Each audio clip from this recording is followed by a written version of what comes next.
prišel je tisti torek, ko gorivo se draži.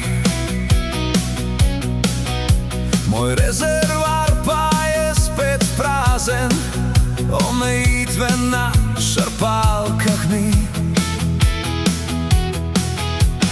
Kaj če šel bi raje z vlakom, sej tudi busa gre sta dva. S kolesom je pa že predaleč, kaj pa če bi bil doma. Rad bi delal zdaj od doma, a mi šefe ne pusti, ker moram priti na sestanek, ki najbolj beden bo.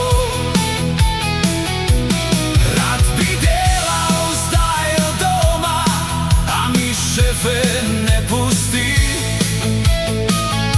Se pogovoril z njim bom znova, vem, da uspelo mi uspelo bo.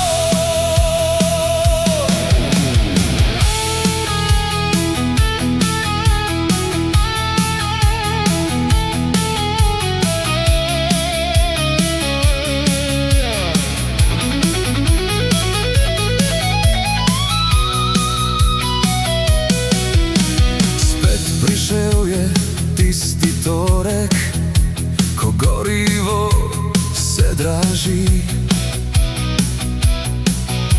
Moj rezervoar pa je spet prazen, omejitve na črpalkah bi. Kaj če šel bi raje z vlakom, sej tudi busa gre sta dva.